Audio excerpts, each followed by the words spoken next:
Looks like we've got, again, Ross Merriam with blue-red twin, Joshua Cho with black-white tokens. They're both at 6-0. Two handsome magicians. I really don't want either of them to lose. Although one does have a better beard than the other. Well, that'll definitely be the tiebreaker. Although I will say that Josh Cho grows a fabulous mustache. Yeah. So it looks like both players have kept their 7. We're ready for them to battle whenever they're ready to go. Ross Merriam, you should see there, is at 27th place on our leaderboard. Joshua Cho is currently unranked, but he's hoping to win this tournament today and change that around. Yeah, and he's off to a good start for that. Yeah, so Josh is going to lead off with a tapped Shambling Vent. Ross Merriam is going to draw for his turn, play an island and pass back. And here's where things get interesting. Josh has a lot of great 2-mana plays, namely Auriok Champion and Bitter Blossom, that he can get into play here before Ross has time to interact with him. But he's just going to lead off with an Inquisition of Kozilek. So basically what Josh is going to be looking to do this game is just to provide enough disruption so that Ross can't combo off. And then Joe is just going to try to back it up with some pressure, and hopefully enough pressure so that Ross doesn't actually have enough time to draw out of the disruption that Josh has presented. So Ross has a hand that's a little light on proactive action, but he definitely has some reactive elements. He has an island, a Stomping Grounds, a Misty Rainforest, Twisted Image, which isn't really going to be at its greatest here in this matchup outside of just cycling, a Splinter Twin, Remand, and a Snapcaster Mage. I have to think that Josh is just going to take the Snapcaster Mage. Yeah, I would assume so too. The Remand is just going to cycle. The Snapcaster Mage is the most powerful card, the most flexible card, and the only source of card advantage that Ross has in that hand. So it looks like Josh is just going to play Flagstones of Trocare and pass the turn. Not a card that you see very often, but it is pretty good card, and because Josh is 2 colors, he can actually afford to play it, whereas a lot of the other mid-range strategies can't. Absolutely. So we're just going to see another land here in a Lingering Souls. I have to imagine that Ross is going to remand it. Joel will pick his Lingering Souls back up and pass the turn back. And here we just play this game where Josh has to hope that he can take control of this, apply some pressure here and have an answer for Ross when he inevitably draws the other half of the combo, since he does have the Splinter Twin in his hand. Yeah, and Josh knows that Ross has the Splinter Twin, so Josh is probably going to be keeping that in mind. It may change the way that he sequences his plays and when he leaves mana open. So we see here Ross is just going to play a Stomping Grounds tapped and pass. Joshua Cho is going to go for the standard All-Star Gideon ally of Zendikar. That's also going to be remanded. So Ross is executing his game plan here just fine. He's keeping Joshua Cho from having a board presence while continuing to cycle through his deck trying to find his combo pieces. At this point, Josh has to be worried that Ross might have sculpted a hand that can beat him and play a little more cautiously. Yeah, the board is clear, and that's exactly what Ross wants. Yep, so he's just gone ahead and played a Mystery Rainforest and passed back. Joshua Cho is going to draw for his turn. Looks like we've got a Ghost Quarter. He does have 5 mana available for him, so what's he going to do? He could play Lingering Souls and flash it back. He could just try and get a Bitter Blossom onto the battlefield. Let's see what he's got. So here's the first half of Lingering Souls. Ross is going to allow it to resolve. Josh is going to put 2 Spirit Tokens onto the battlefield, and then we'll see what else he does with his turn. And Josh has no pressure on the board. He's got to get something going on. And so it seems like he just preferred that as a test spell rather than the Gideon. Yeah, so looks like he's just going to pass the turn. Ross is going to cycle a Twisted Image on his end step. He's also going to fetch with his Misty Rainforest here. He might go for a one of his combo pieces. Looking through Josh's list, he does have 4 Path to Exile, a Murderous Cut, and a Slaughter Pact. He does have a black card in his hand. I can't quite make out what it is. If it is a Slaughter Pact, this could be real gross for Ross if he decides to go for it. Yeah, I think the reason that Josh really preferred Lingering Souls over Gideon there was because now if Ross decides to cast a Pestermite or Deceiver Exarch and tap down one of Josh's lands, Josh will still have a land available to bluff a Path to Exile and keep him off being aggressive. Yeah, exactly. Let's see here. So Ross is fetched. He got an untapped land, so we are still in Joshua Cho's end step. So it looks like we're just going to get a Snapcaster Mage. He's probably going to rebuy this Twisted Image. Powerful play. Just draw a card. I don't really think he wants to be attacking this 2-1 into a bunch of 1-1 flyers, though. No, but he certainly just wants to cycle his cards, get deeper into his deck, sculpt his hand. So Josh has to feel much better now that Ross didn't play a Deceiver Exarch there or a Pestermite on his end step. For sure. Yeah, I mean, that is definitely the big threat because Josh doesn't have any pressure on the board. And he knows that Ross has Splinter Twin in hand. Yeah, so Josh is really hoping that he's got some time to develop an offense before Ross is really starting to threaten anything serious. And Josh really needs that time because he's going to need to use his mana deploying threats. And if that's the case, he won't be able to have his mana open to combat Josh's twin combo. So Ross is just going to cast his Serum Visions here. He put both cards onto the bottom. He's going to attack with this Snapcaster Mage into a 1/1. That has to feel bad. Yeah, that is aggressive. But I mean, you know, you do what you got to do. I think Ross just wants to trade that. He knows that that's the most value he's likely to get out of that Snapcaster Mage. He's not going to be trying to attack Josh and chip away at his life total. He is worried about Josh chipping away at Ross's life total. That's definitely true. So Josh is drawn for the turn. He does have a land here. Let's see what he decides to play. He's in the tank, just kind of thinking things through. Let's see here. So he does have 6 mana available. He could go something like Gideon Flashback if he decides to be real crazy. I have to imagine he's going to keep some mana up just to bluff having an answer for the twin combo. But he still wants to try and put something on the battlefield to apply pressure to Ross's life total. Yeah, this is definitely a tricky dance because if Josh takes too long developing an offense, he's just going to give Ross too much time to sculpt the hand. So Josh really needs to negotiate that issue of spending my mana to develop an offense while also keeping mana open to be able to protect myself. But this is really a great card. Yeah, so we've got Auriok Champion and a Lingering Souls. I'm surprised he didn't play the Champion first, just to get the value 2 life off the Lingering Souls entering the battlefield. But I'm not sure it's going to matter. Yeah, I think he flashed back the Lingering Souls first just to try to bait out a remand. And since the Lingering Souls resolved, he probably assumed that the Auriok Champion was safe. Yeah, so as we see here, this Auriok Champion is going to put a damper on Ross's plans. He does have a Deceiver Exarch, but again, he's not going to be able to combo off with that Auriok Champion on the battlefield. Yeah, Ross really needs a Pestermite here. This is probably one of the cards he did not expect to face and does not want to face in this Auriok Champion. Yeah, well, that just seems to be the theme of Modern. Yeah. Hey, I didn't expect to face that card. Yeah. Oh, I'm playing and now Infect. I'm going to lose to it. Well, you know, we saw Todd Anderson play against a Malira deck and just win, so Absolutely. Ross can certainly do it. I believe. Yeah. I believe. Does he have anything outside of Cryptic Command that can get it off the battlefield? It does not look like it. Yeah, and he's only got 2 Cryptic Commands, so it may be a while until he finds it. If only it was an 0-1. And then if then you could, man, can you imagine Twisted Imaging here? Oh, that'd be great. Ugh. Or what if it was an 0-1 and he had already used his Twisted Images and just like couldn't get rid of it? Oh, he'd be so salty. So it's like we've got a Deceiver Exarch from Ross. He's tapping one of Joshua's lands down. So what's great about this Auriok Champion is before we were talking about how Josh had to be worried about tapping out for fear of getting comboed out. But now that this Auriok Champion is on the ground, Josh is going to be able to use all of his mana to develop an offense and really put a clock on Ross. Yeah, so it looks like Josh was able to have a slam dunk of a turn here where he got to flashback Lingering Souls, cast Auriok Champion.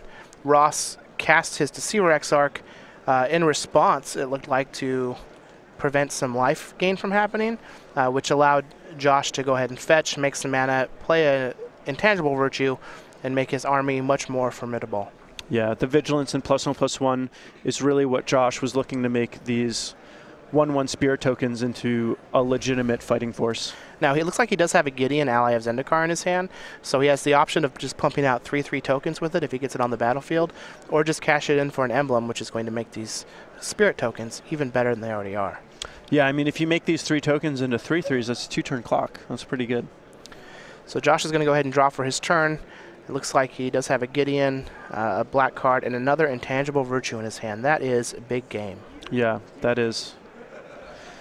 Yeah, this is pretty impressive on Josh's side. I mean, this is kind of how he wanted to draw it up. He had a little bit of disruption, survived just long enough to get his champion online to really improve his defense, and now he's able to just commit all of his resources to offense.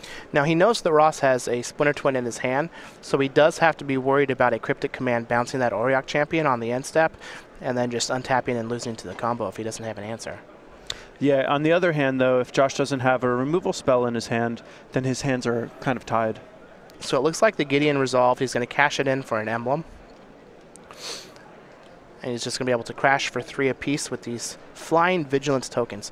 Man, Intangible Virtue is so good. For those of you who aren't aware, it was banned in... No, it was one of the cards that made it so that Lingering Souls got banned in Block Constructed. Yeah. Yeah, quite impressive. So I think if I'm Ross here, I think you just have to bounce that Auriok Champion if you have a Cryptic Command and go for the combo. I think we're a little far behind to the point where we can't afford to try and eke out some advantages here and there. Yeah, and if Ross doesn't do that, even just surviving the next attack step is going to be difficult. So it looks like he had no play on the end step, just took a draw for the turn. He's played a Misty Rain Force, and let's see what Ross is going to be able to pull out here. Yeah, with that Auriok Champion on the board, Ross is kind of out of options. So he's just gone ahead and passed the turn. Let's see what Josh decides to do. He does have that other Intangible Virtue in his hand, which makes those guys into big 4/4s. You know, we were talking about Burn before. This is another card that would be good against it. Yeah. Not a good day for Burn if you were in the market for one. I guess. Jeez. Auriok Champion. That card is real good. They don't make them like that anymore.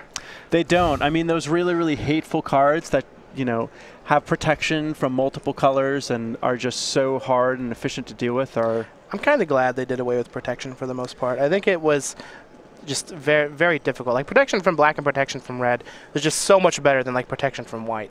Yeah, I mean, I remember being a little kid and playing against Circle Protection Red and stuff like that, and it was awful. So we got Ross here. Is just going to play Deceiver Exart in Josh's combat step. He's going to tap down one of those spirits, but he's still looking at Lethal Coming if he doesn't have anything that he can do. Well, he does have a Pestermite. Ooh, and he's got the Pestermite, so this is big game, but it looks like Josh might have an answer. He does have Slaughter Pact in his hand. So the Pestermite's going to tap one of those tokens down, but he will have an answer for that Splinter Twin. Ross might have been able to sculpt his hand enough, though, where he has something like a Dispel, which would be big. If Ross is able to pull this game out, that would be a huge deal. I feel like he's been not only behind, but kind of pinned down the whole time. And if he's been able to sculpt this game in a way that he's able to win this one, that is quite the impressive feat. Yeah, I feel like if Ross is able to steal this from Josh, Josh may have to look back at the game and think, you know, is there a different sequence of plays that I could have made to eke out an additional 3 points of damage? Yeah, I mean, it's so close. So it looks like we're just going to be taking 3, going down to 3 for Ross. It's still Josh's turn. We're trying to figure out what he wants to do here. He does have that Slaughter Pact. Not really sure when he should pull the trigger on it. It is important to note that Ross is at 7 lands here, so if he needs to, he can bounce that Auriok Champion and play Splinter Twin next turn by going up to 8 lands if he absolutely has to. Yeah, given the fact that he has the Pestermite, though, if he just has something to counter the Slaughter Pact, he's just going to be ready to rock and roll. Oh, this game has been very interesting. Yeah, the one thing that I like about these twin decks is they're just so flexible. Oh, this is great. Yeah, this is real good. No, don't let him search for something. I thought he was just going to go for it right there so that he'd play around Dispel, but I guess not. Yeah, that was the hope. Yeah. Well, either way, what I was saying before, though, was that one thing I like about these blue-red twin decks is they're just so flexible. You know, you try to pin them down, and a lot of times they have ways of kind of squirming out of it, given Cryptic Command, the fact that they can go for damage. You know, they have their various ways of sequencing things. The squirmy blue players. Yeah, the squirmy blue players. It's always a frustrating feeling to have your creatures tapped down. I think he was supposed to do that with the... Well, it's going to die anyway, so... Well, I think that the Destroy and Search is all part of the same ability, so I don't think that he... I think he was trying to get Ross to sacrifice his fetch land, so then he could do it. So Ross is just going to allow that pack to happen, untap and take his turn. Josh does have the coveted dice on the top of his deck to remind him to pay for his pact once it comes his turn. Yeah, that would be a rough way to lose this game. It would be. I've definitely lost some games to not paying my own packs. They've been few and far between, but it does happen, and it is pretty frustrating. You know, one thing that I've always wanted to do against Amulet Bloom is cast Slaughter Pact when they have Hive Mind out, when they can't play it. But it's on that checklist of things to do that hasn't quite happened yet. All right, so it looks like we've got a Splinter Twin on a Deceiver Exarch that is... So I think this is purely for defensive purposes. I think he's just looking to well, that won't work, actually. Yeah, I was going to say those tokens have flying. So he'll be able to make a Deceiver Exarch. Well, I guess he can tap down the tokens. One of them. Yeah, that's about it. So maybe he's got a way to deal with the other two. So we'll have to see. He does have 4 mana available. Oh, You're just waiting to see if Josh was going to pay for his pact. Can't really blame him there. You know, Josh was able to find that Auriok champion, put some pressure on Ross early. I think Ross had some windows early on to try and go for it if he would have found one of his combo pieces, but he was stuck with the worthless half and Splinter Twin. So for the record, apparently Ross decided to make 10 million tokens there and give Josh 10 million life. Got to go out with style. Didn't miss any triggers. Yeah. Didn't miss any triggers. So a little going away present. So let's go ahead and take a look at the sideboards and see where we think things are going to shape up. Josh here, he has 2 Duress, 3 Fulminator Mage, 1 Disenchant, 1 Kataki War's Wage, 1 Warship, 3 Stony Silence, 2 Rest in Peace, and 2 Surgical Extraction. Where do you think he goes here? So he's already has some pretty good cards in his main deck, so I don't think a whole lot is going to change. I think he's definitely going to be bringing in the Duress and the Disenchant. Not sure if he'll be bringing in any of the other cards. He might consider bringing in Surgical Extraction if he can duress his opponent's Splinter Twin and then Surgical it. That would obviously be very good, but I don't think he's going to be trying to line things up that way. I feel like because he's got the Auriok champion in his main deck, he already feels like he's got enough of a twin matchup to make it through, and probably isn't going to sideboard that much. Got a big trump. Yeah. As far as Ross goes, he's got a Dispel, a Negate, a Roast, a Pyroclasm, 2 Anger of the Gods, 2 Ancient Grudge, 2 Blood Moon, a Rending Volley, a Teferi Mage of Zalfir, a Jace Architect of Thought, 2 Kronos God of Storms, and an Izzet Staticaster. What do you think we're going to do there? So one thing that's interesting about this is because Josh has the Auriok champion, things I think change a little bit compared to as they normally would if he didn't have it. Basically, I think Ross would prefer to switch into a more grindy game plan because he knows there's going to be so much disruption. It's going to be hard for him to combo off. But he just doesn't have a way to deal with an Auriok champion. There's no way he's going to be able to burn his opponent out or get in a lot of chip damage. And he has no way of really dealing with an Auriok champion once it hits the board. So I think Ross is going to be sticking onto the combo plan. And you'll probably see the Dispel, the Negate, probably bring in the Anger of Gods just to be able to mess with him a little bit. I don't think that you'll see a lot of the other cards, but the Izzet Staticaster may also come in too. Yeah, I think I like the Staticaster. The Jace is interesting, as it was traditionally pretty good against these token strategies, but having Intangible Virtue, having Sorin, Solemn Visitor, as well as having the new Gideon ally of Zendikar ways to have anthems and pump your team. It's just real rough to take advantage of that Jace +1. Yeah, for sure. And I think a lot of times people compare the black-white tokens deck to another black-green rock mid-range strategy. And Twin wants to play kind of mid-rangey against them, but because of the way Josh's deck is set up, I think Ross needs to stick on the Twin combo plan. So I think he's just kind of going to stick with his plan A. Absolutely. So, like we've been talking about all weekend, we are here in Charlotte. This is the second stop on Season 1 for the SCG Tour. So let's go ahead and take a look at the rest of the schedule for this 2016 Season 1. It started back in Las Vegas for the Invitational weekend, where we had Caleb Scherer win the Invitational and Brian Bronduin won the Standard Open. Yeah, that was really sweet. Brian was on Standard Open was on Jeskai Black, but Caleb was playing his Abzan aggro deck and Affinity in Modern. Next we had Cincinnati, which was last weekend, won by Bobby Fortinelli on Amulet Bloom. We're here in Charlotte this weekend. Next weekend we're going to have the Oath of the Gatewatch pre-release, and then we'll be in Atlanta for Standard action on the Oath of the Gatewatch release weekend. Which should be extra exciting. I mean, being able to see a Standard tournament, the first one with the new cards, is always one of the most fun things to see, because everyone's coming out with the brew. No one's got established decks, and you really get to see the key deck designers sort of come out on top and really shine in those moments. Yeah, I've actually historically done very well in those tournaments. In fact, 2 of my open wins have been first week standards. Oh, really? That's sweet. So I'm a little sad that I can't make it out to Atlanta. Next we got Columbus, and then we're on to the regional championships.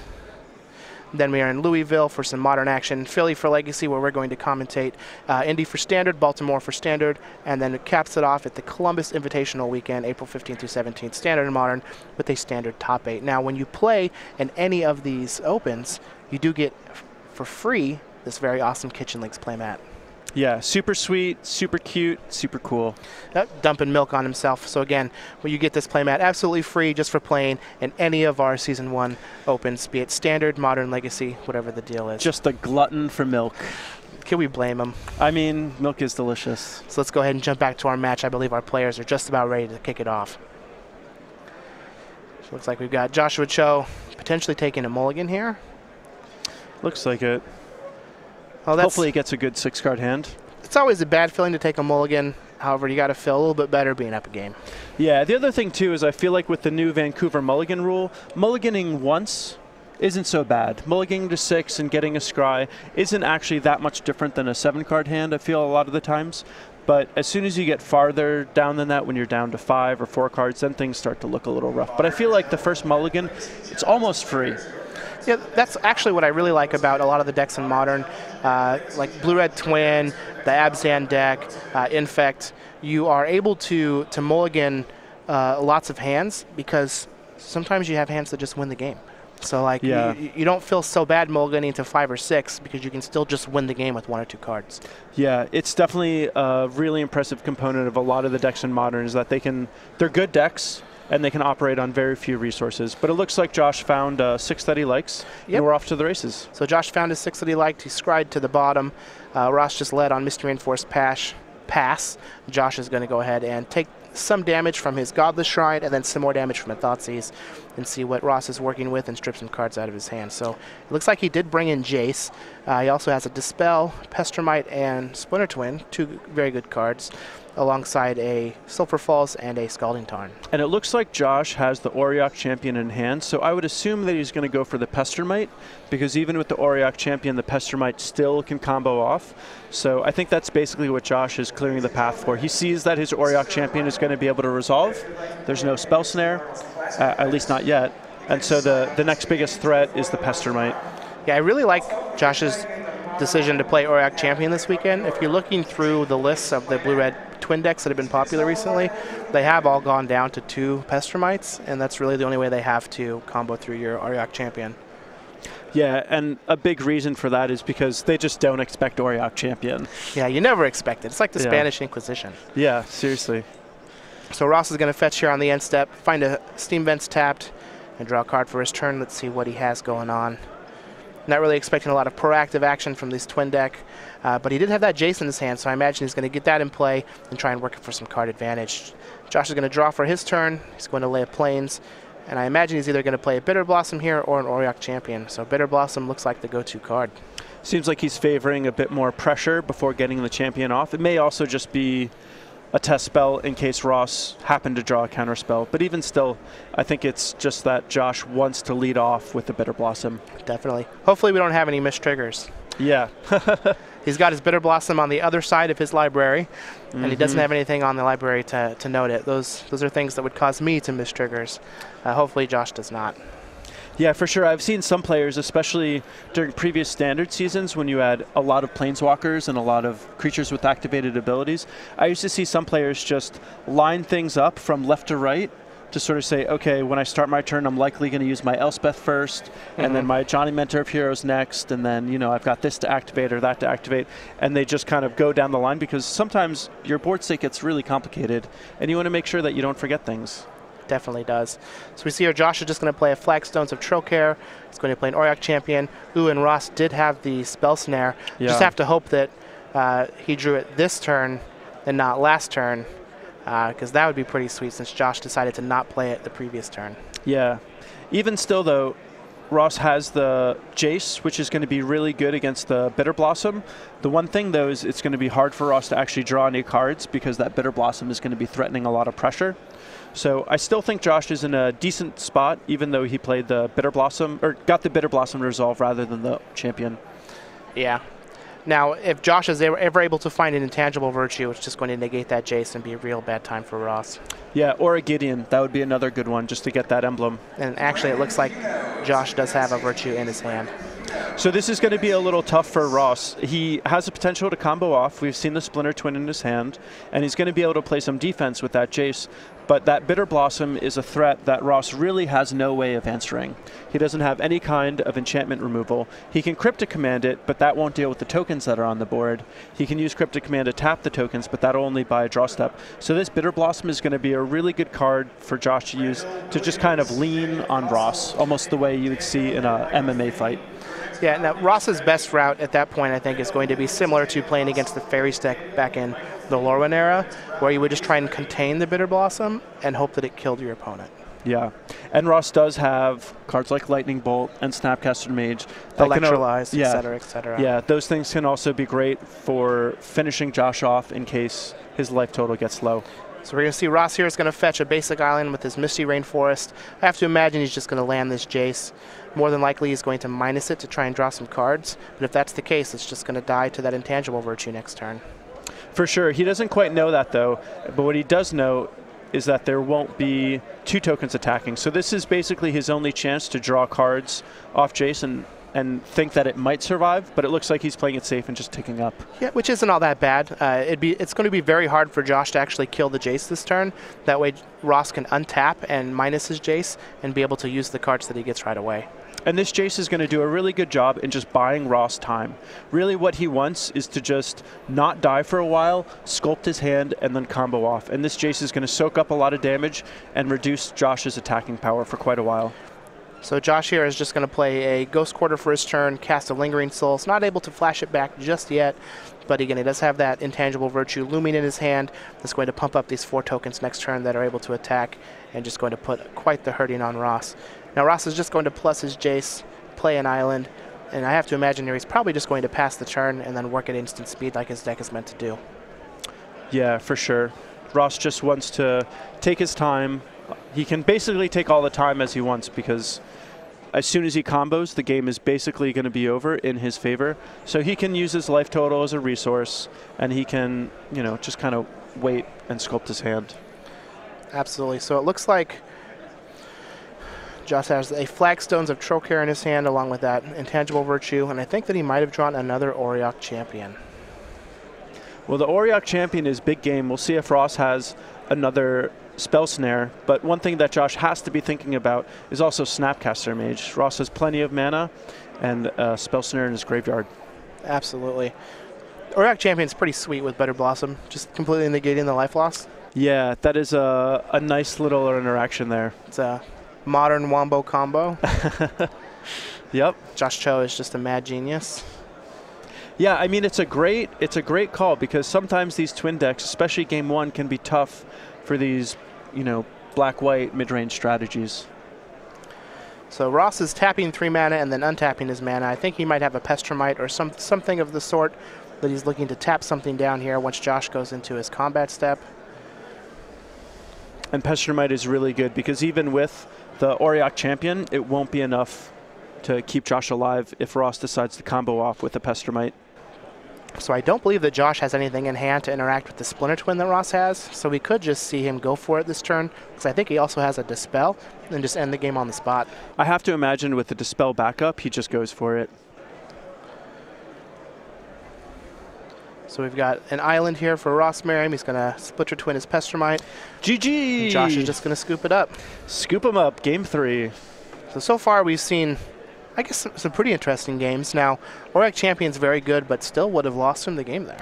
Yeah, I mean, Ross had one of his 2 Pestromites, and even if Josh tried to catch it or cast it, it's unclear if it would have even, you know, resolved, given the information that Josh had. Yeah, so do you think that the players are going to stick with their sideboard configurations here, or are we going to change it up a little bit? I think players are likely to stick with their sideboard configurations. I don't think much is going to change, given that one player's on the play or the draw. I think essentially it's still about how the cards line up. Tempo is somewhat important, but it's not very important. And so I think it's basically just going to come down to Ross presenting threats, Josh having the answer, Ross buying enough time to find his threats. Absolutely. So let's go ahead and talk really quick about what's coming up next weekend. Ooh, what's coming up next weekend? Oath of the Gatewatch pre-release. Oh, yeah. So if you happen to be in the Roanoke area, make sure you head to the StarCityGames.com Game Center and play so you can get this very exclusive Oath of the Gatehop playmat. So you can pre-register today. Go.starcitygames.com/pre-release. This is a limited edition playmat that you get absolutely free for playing in any of the pre-release flights at the StarCityGames.com Game Center. And once the weekend is over, whatever's left over, we're going to put for sale on the website. And after that, they're gone. You can't get them anymore. So, yeah. So if you like bunnies, if you like dragons, if you like carrot hedrons, I actually like carrot hedrons. Oh, they're delicious. You definitely want to make sure you head out to the StarCityGames.com Game Center and play the Oath of the Gatewatch pre-release and get your Oath of the Gatehop parody playmat. Yeah, I love these things too. I give them away to family, to friends, you know, even people who don't play Magic. They just think they're cool. They use them as mouse pads. You know, absolutely. My little brother's got his laptop, you know, sitting on top of him. There's just enough room for his mouse, and it's just, you know, they're great. That's multi-purpose. Absolutely. So again, we've got Joshua Cho, Ross Merriam battling here, tied up 1-1. We're going into Game 3. Both players are 6-0. A win here is going to lock somebody for Day 2. Since the worst they could go is 7-2, which will qualify them for the next day of rounds. Yeah, for sure. But if they win this one, they're not going to look to stop winning. They just want to keep it going. No, you definitely want to continue to win. And we've even seen players who have gone undefeated in Day 1 just not turn out to do so well on Day 2. So you kind of have to treat them as two separate tournaments. You know, don't let any sort of momentum, whether it be negative or positive, affect you. You just have to battle every round like it's, you know, its own Magic tournament. Yeah, I think that I had the good fortune to go, I think, undefeated on Day 1 twice, and I was lucky enough, I believe, to top 8 both of them, but I could be wrong on that. How about you? Have you had that sort of situation? I actually haven't. I haven't. As far as opens go, I've top-8'd a few where I went into Day 2 at X and 2, but normally you can give up a loss. In Grand Prix, if you make Day 2 at X2, you just have to 6-0 to have a shot at top-8'ing, and I haven't had a chance to do that or been forced into that yet. Yeah. So while we wait for the players here to look at their opening hand, again, we want to remind you Ross Merriam is at 27th currently on our leaderboard. He did have one bye coming into this match. Joshua Cho is currently unranked, but he's looking to change that by winning this tournament. He did it the hard way, you know, just won all 6 of his matches. So let's go ahead and take a look and see if these players are going to keep their opening hands or not, and then we can jump into the match. You know, Ross is only at ranked 27th, but he's certainly one that I would expect to climb as the season and the year goes on. He's a really good player, really active in Magic events of all kinds, and he's just, you know, he's a go-getter. Absolutely. So Josh is just going to lead off with a Marsh Flats and pass. Ross is going to play an island, cast a Serum Visions. Josh is going to go ahead and fetch on his end step, but they're going to shortcut it now. Yeah. Since I don't really think anything is going to change his choice. Yeah, it's always funny watching the first 2 turns because so frequently with all the fetch lands and things, everything is just shortcutted and it just looks like the sequencing is a mess. Absolutely. But time is a real factor. Lots of shuffling in this format, so any edge you can gain as far as time-wise goes is really important. Yeah, I mean, we saw that match, for example, with Andrew Tenjum. I mean, he was playing really fast because he knew that the clock was one of his big enemies. So we've got Josh here is going to Inquisition of Kozilek. Ooh, Anger of the Gods. That is a card out of the sideboard that is extremely good. So Ross is going to go ahead and reveal here Desolate Lighthouse, or the Loot House as we like to call it. Anger of the Gods, Pestermite, Electrolyze, Steam Vent, Scalding Tarn, and a Dispel. So this hand is pretty good.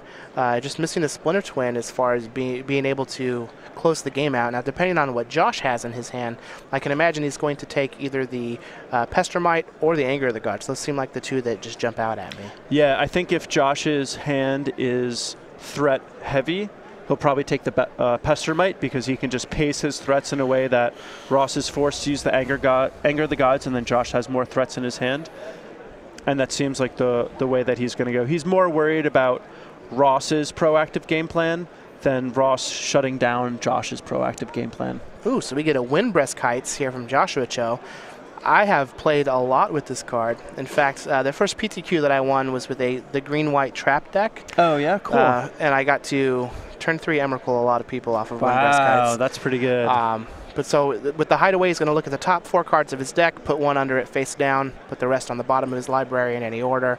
And the trigger for this is attacking with 3 creatures. So if at any point he attacks with 3 creatures, during that turn he can pay a white and tap it and just cast that card for free at any point. Seems like a pretty good card for a token deck, that's for sure. Absolutely. So he does have cards like Spectral Procession in his deck.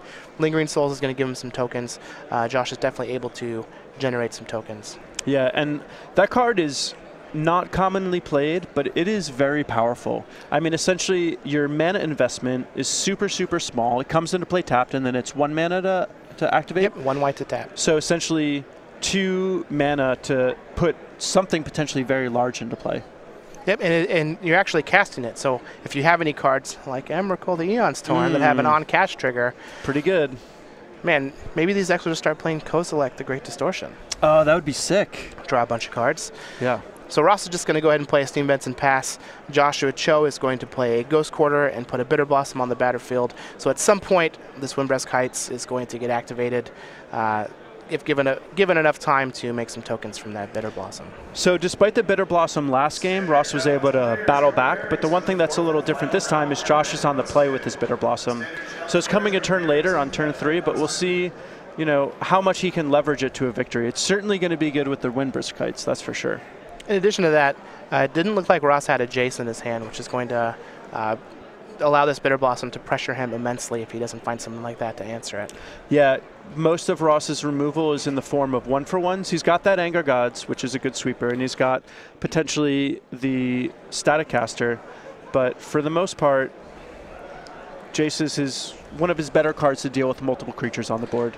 So Josh is just going to play a Plains and cast this Intangible Virtue, which is going to threaten to do a lot of damage to Ross if he's not able to answer it here.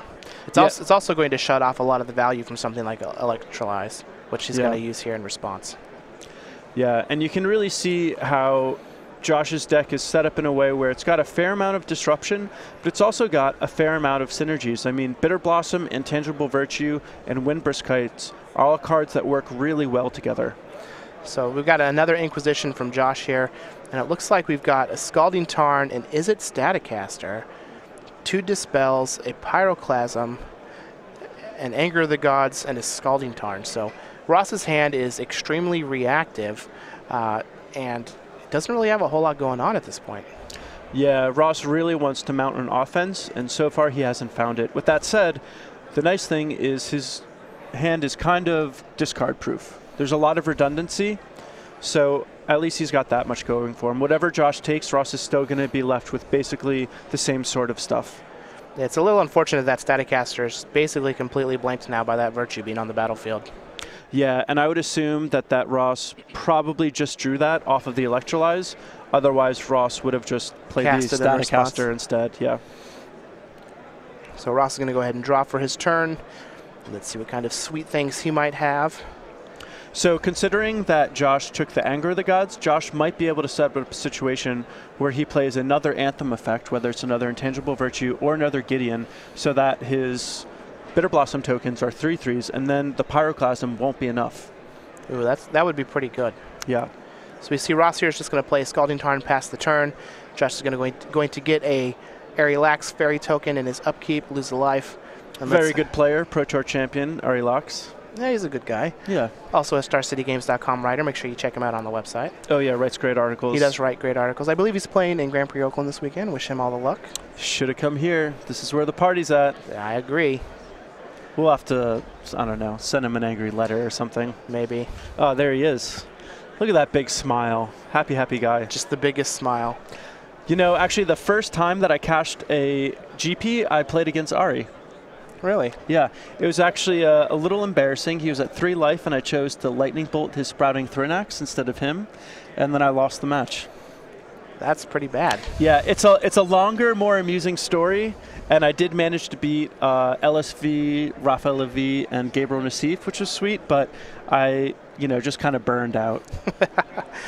Fair enough. So we've got Ross here is fetching. In response, Josh has used his Ghost Quarter to take out the Desolate Lighthouse, which is going to take away some of the advantage that he might have had. And let's see here, Ross is just going to get this onto the battlefield. Man, that Staticaster would be a lot better without that Intangible Virtue on the board. Yeah, if only he had a second one, that'd be real good. Yeah, I believe he only has one, though. That's a little rough. Yeah, I mean, usually 1 is all you need. That's true. If Ross is able to dismantle 1 or 2 more waves of these tokens, there is potential for Josh to die to his own Bitter Blossom. I mean, Ross has the Pyroclasm, which is going to be able to wipe the board once, and then if Ross is able to string together another Snapcaster Mage to flash back the Anger of the Gods at a later date, Ross might be able to use the Bitter Blossom of Josh against him. So we have an activation to deal 1 damage to the fairies, and he's going to try and untap his Staticaster with his Pestermite to clean up the rest of it. Yeah, this is a great play. This is almost like having 2 Staticasters. Almost. Now Ross has a Pestermite on the battlefield and can just end the game if he happens to have like Splinter Twin Dispel for the following turn. And we know that he has 2 Dispels from a previous discard spell. So we've got another discard spell here, Snapcaster Mage, 2 Dispels, and a Pyroclasm. So Ross just has a great hand here. I mean, he's going to be able to Pyroclasm if he wants. He's going to be able to chip away at Josh's life total. If he draws Splinter Twin, he's going to be able to combo off and protect it. And that Snapcaster Mage is going to be able to give him a lot of flexibility, but that seems to be the card that gets taken. Most often it usually is. Yeah. The Snapcaster Mage is going to be taken by a Thoughtseize or an Inquisition. Now it looks like Josh does have a Path to Exile in his hand, so he does have some protection against a Splinter Twin if Ross does happen to draw into it. I can imagine he's probably going to wait until he has Dispel. Dispel. However, if he just sits on this for a little bit and keeps those Dispels up for that Path to Exile, he puts Josh in a pretty tough spot. Yeah, this is starting to become a really tense game just because we're getting to the point where Josh has to start worrying about his life total. And Ross is starting to build a board and is acquiring more options. Yeah, if he's able to draw into a removal spell here for this fairy and get another attack for 2, Josh is going to be put pretty low. Yeah, another Pestermite or another Deceiver Exarch in particular would be great draws. A land is also a good draw. Yeah, that's land number 5. So if he draws Splinter Twin, he's going to be able to combo off with Dispel back up. So it looks like he's just going to pass the turn. Josh is going to take another life loss, make another fairy. Let's see what he happens to draw here. Looks like there might be a discrepancy in the life totals. It seems like the players are sorting that out now. We'll see if our life totals in the corners change at all. I think generally speaking, Josh just wants to get maybe a Gideon or some other big, powerful spell, and Ross is really just looking to draw a Splinter Twin. Looks like he might have another Intangible Virtue in his hand. That would be good. Which isn't the worst. Yeah, that would be quite good. That would basically force Ross to find a Snapcaster Mage to flash back that Anger of the Gods. Otherwise, he wouldn't really be able to deal with the board. Ross can play his Pyroclasm, but that'll kill his own Pestermite. Yeah, so like he can use the Pyroclasm in tandem with the Staticaster to handle the fairies that are in play. But again, like you said, it will kill that Pestermite. Yeah, which is kind of a valuable resource for Ross. And those fairies are just coming out for free. So Josh is just going to attack for 3 with his fairy token. Going to pass the turn back over to Ross. Does nothing on the end step. Looks like he drew a Stomping Ground for the turn. Going to play it tapped and just pass the turn right back. I think he's going to wait 1 more turn to try and get some more value on that Pyroclasm before he has to cash in that Pestermite. Yeah, and Josh knows that Ross has the Pyroclasm, so we'll probably see that dictate Josh's play. If he has the opportunity to get another Anthem effect on the board, you know, even a Gideon, I wouldn't be surprised if he plays a Gideon and just minuses it just to get the emblem. Even a Sorin Solemn Visitor wouldn't be the worst. Being able to get in for 8 this turn and gain 8 life would just put him out of range of being in trouble from his own Bitter Blossom. Yeah, Josh's life total is getting really low, and it's starting to get to the point where, so this is really good, because this means that the Is It Staticaster isn't going to be able to clear all the tokens. There's going to be, 2 Lingering Souls tokens left over. For sure. Now we're actually getting pretty close to turning on this Windbreath Kites. Yeah, we are. I think Ross is going to be forced to either combo off and win or fire off that Pyroclasm. Best case scenario here would be another Snapcaster Mage for that Anger of the Gods. Yeah, well, But even then, he's still in a situation where Josh is just making a 3/3 Vigilance token every turn. Yeah. The thing that's also tricky about this is if Ross casts Pyroclasm, he's going to be able to buy himself a little more time, but he's going to lose his Pestermite. And I believe at that point, he may be drawing dead. If Ross can buy a little bit of time, though, Josh's life total is getting low, and Josh is starting to get into that Lightning Bolt, Snapcaster, Lightning Bolt range. You have to imagine that's what Ross is hoping happens here. So let's see what he decides that he wants to do. Joshua Cho does have a formidable board here. He has 3 fairies that are currently 3/3 Vigilance, 2 spirits that are also 3/3 Vigilance, and Ross is in a bind. Seems like if Ross goes for the Pyroclasm, he's basically sacrificing his ability to combo off. But he may be priced into it. He may not have a choice. Does he have, I mean, is that going to increase his chances of winning the game is the big question that he has to go over. Well, he's unlikely to live for another turn if he doesn't do it. You know, so you gotta at least play so that you live to your next draw step. Absolutely. So I think he's just going to, he's going to snap Anger. Oh, that would remove everything. Is there any chance he snaps the Serum Visions? Oh, and he is. Would it have been better to do that after the Pyroclasm shenanigans? Maybe. It depends on what he's hoping to draw to. He may have thought that there was a chance that he just gets to draw Twin and win that way. Oh yeah, he had 4 mana, but I didn't see the other island untapped up top. Yeah. So this is a sticky scenario for Ross. He's basically priced into playing his Pyroclasm at this point. He's going to be left with almost no board, and Josh's board is just going to continue to grow. Now it looks like he did find a Deceiver Exarch. Well, that'll certainly be helpful, and it still gives him the possibility of comboing off. I mean, if he can just cast the Deceiver Exarch at the end of Josh's turn, untap and draw Splinter Twin, he can still win, but it depends on how things go. If Ross doesn't have to spell up, Josh could kill the Deceiver Exarch. So it looks like Ross is just going to attack with his Pestermite. Josh is going to put a 3/3 token in front of it. Let's see how he plays the rest of the turn. Seems like he's going to be going for some sort of Pyroclasm shoot with the Electromancer. Or Staticaster, excuse me. All right, so it looks like we've got a Pyroclasm has happened. So now the Lingering Souls tokens are going to still be on the board. Josh won't be able to activate the Windbrisk Kites, which is a pretty big deal.